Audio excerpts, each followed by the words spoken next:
Welcome to The Explainer. Today, we're going to break down a really powerful idea from James Clear's Atomic Habits. How tiny, almost unnoticeable changes can actually lead to some truly remarkable results. All right, to really get this, let's start with a story. For the longest time, professional cycling in Great Britain was, well, let's just say it was a total disaster. I mean, get this. In almost 100 years of competing, they'd only managed to snag one single gold medal at the Olympic Games. Just one. And when it came to the biggest race on the planet, the Tour de France, a perfect record of 0 wins in 110 years. Yeah, they were just stuck. But then something happened in 2003 that changed everything. So what was the big shift? Well, they brought in this new performance director, a guy named Dave Brailsford, and he came in with a totally different way of thinking. He had this philosophy he called the aggregation of marginal gains. Sounds a little fancy, right? But the idea is super simple. Instead of looking for some huge, dramatic breakthrough, the plan was to find a tiny 1% improvement in absolutely everything they did.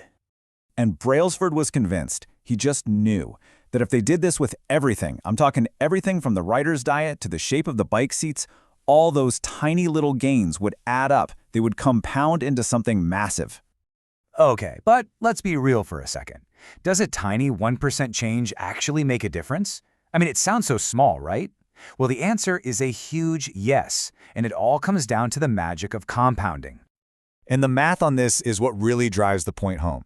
So just think about it for a second. If you could get just 1% better at something every single day for a year, how much better do you think you'd be at the end? Check this out. It's not just a little bit better, you end up almost 37 times better. And look at the flip side. Getting 1% worse every day basically wipes you out. This is the whole point, right? Your tiny, daily habits decide whether time is on your side or if it's working against you. Here's another way to think about it. It's like an airplane flying from, say, Los Angeles all the way over to New York City. Imagine if the pilot, right as they're taking off, changes the plane's direction by just 3.5 degrees south.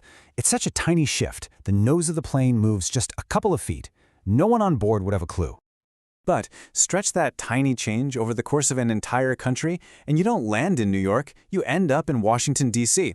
And that's exactly how your habits work. A tiny little course correction today can put you in a totally different place years from now. Okay, so this is the big question, right? If these tiny changes are so incredibly powerful, why is it so hard for us to stick with them? Well, it pretty much always comes down to one thing. We expect to see results immediately, and we don't. We think progress should look like a straight line going up and up, but that's just not how it works. In the real world, our effort has to build up for a while. It's like we're storing up potential. And for a long time, it feels like nothing is happening.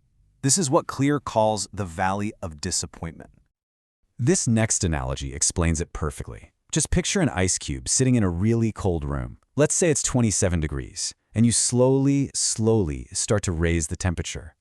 It hits 28 degrees. You look over, still a block of ice. 29. Yep, still nothing. 30 degrees. You're putting in all this effort, turning up the heat, but you can't see any change at all. 31. This is where most of us give up, right? It feels like it's not working. But here's the thing. That work isn't being wasted. It's being stored inside that ice cube. And then, 32 degrees. The breakthrough. That single-degree shift, which was no different from all the others, finally unlocks this huge change. The ice starts to melt. So, this all leads to the most important part. How do we actually use this stuff in our own lives? The big idea here is to stop obsessing over your goals and start focusing on your systems. I love this quote from the book, "You don't rise to the level of your goals. You fall to the level of your systems." In other words, if you fix the things you do every day, the results will naturally follow. So here's a super simple system to get you started. First, start ridiculously small. I mean, scale your habit down until it takes less than 2 minutes to do. Second, just focus on showing up. You're not trying to read a book. Your goal is to read 1 page. You're not trying to get fit. Your goal is to take out your yoga mat. The whole point is just to master the habit of starting. And finally, remember that every time you do that tiny action, you're casting a vote for the kind of person you want to become. Look, it's so easy to brush off a tiny change as insignificant. But as we've just seen, those tiny changes are the seeds of every incredible result. Every single day, your habits are either building you up or breaking you down. There's no standing still. So I'll leave you with this question. What's the one tiny 1% change you're going to make starting today?